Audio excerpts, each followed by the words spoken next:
Hello guys, dito natin i-review ang ating Tyrant X3 na Kens. Pangatlong version na to guys, no? Ito ang Tyrant X3.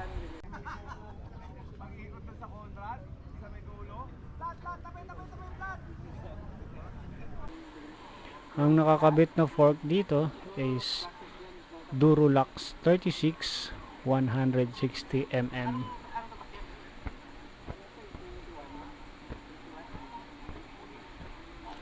Meron siyang ECQ ba yun? Tsaka PCS na control.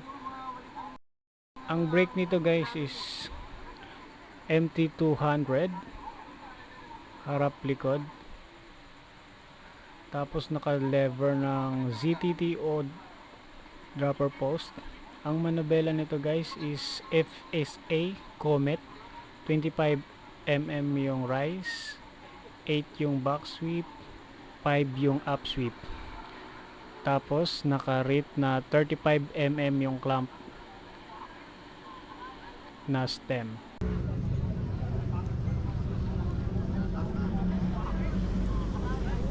Ang rotor nito sa harap is nail na 180.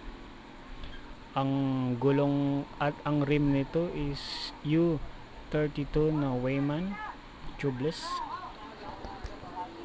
Ang gulong is Assegai 29 2.5. Tapos ang front hub nito is Tanke na boost 15 by 110. Ang headset nito is Risk. Ayan ang cable routing ng X3. Ang Kinis.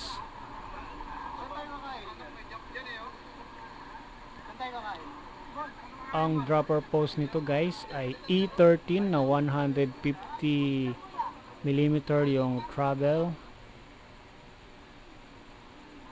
Ayan guys.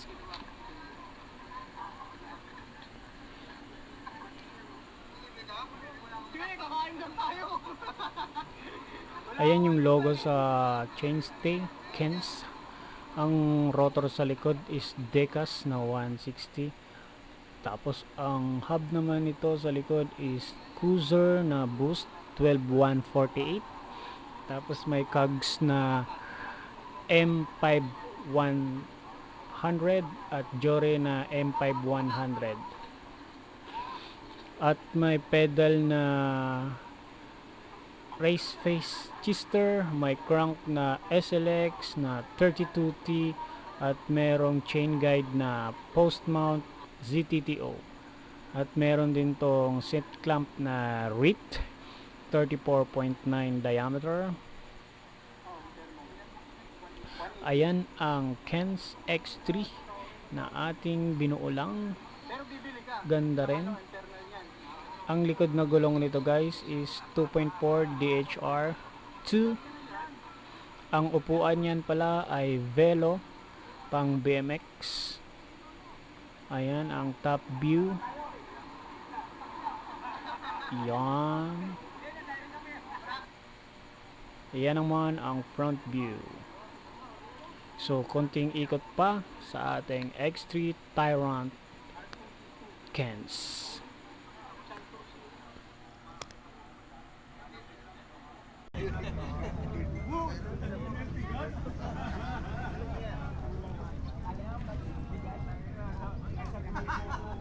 Pag-ikot dun sa Conrad, sa may dulo. Lat, tapay, plat!